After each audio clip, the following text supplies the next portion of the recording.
Hey friends and family, this is SP News Nuggets. I've got one more video for you. This is a press conference with the chief police down there in Atlanta, you guys, and he is addressing the officers missing in their call of duty, which a lot of calls was called the blue flu that they have caught. You guys, he's going to address and answer these questions about what they will tolerate and what they won't tolerate, but they are committed for the safety and protection of the people. You guys, check it out. We got that video. Here we go.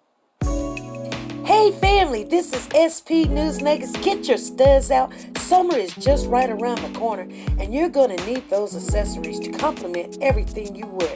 This is 2020, so this is the year to dress and impress. Get your Versace, get your Gucci, all your accessories from Nora's Closet. Authentic designer handbags, everything is authentic and 100% real. Go over there to Nora's Closet, all the name brands you can find.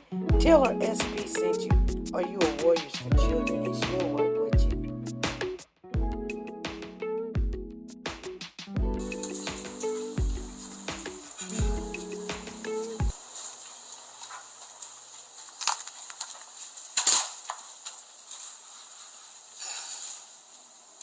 How's everyone?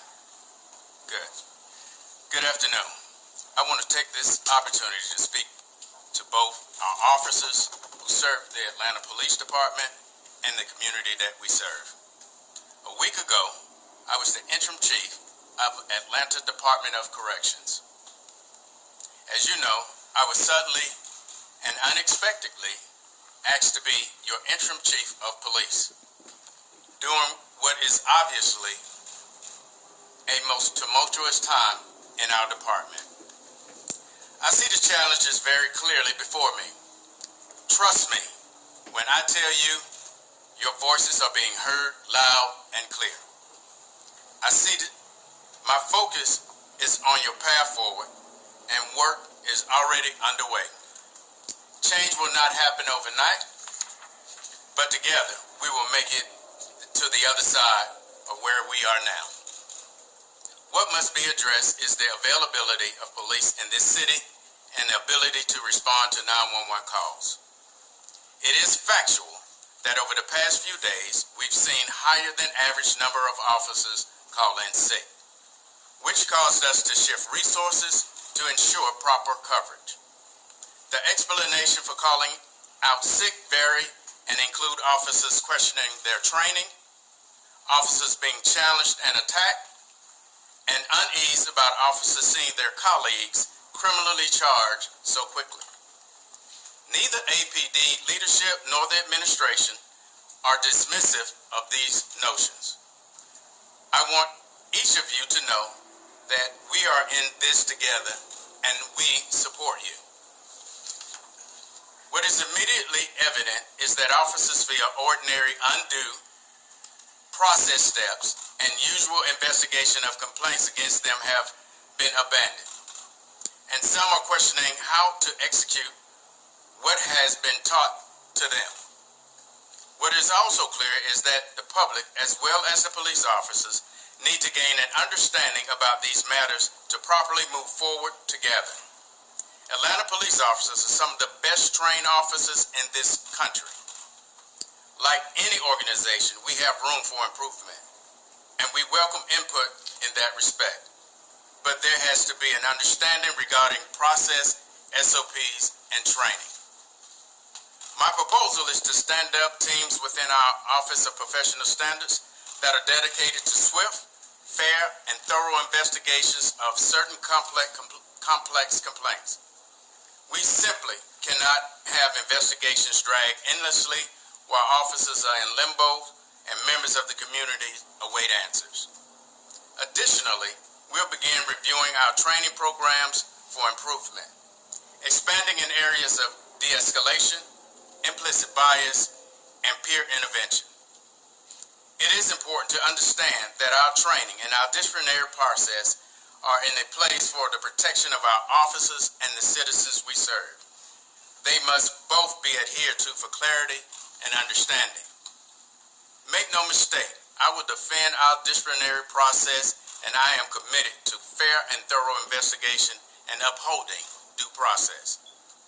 As for the primary objective, the safety of this city, the safety of our city, that our brothers and sisters on this force, though some officers are in a space of concern and choose to seek out due to the fear of protest, many officers continue to answer the call. Over the past few days, we've stretched our resources to address demonstrators simultaneously responding to 911 calls. This volume of activity can be taxing on any department. We are the largest police department in the state and have the resources to ensure safety to our citizens. If you call 911, a police officer will respond.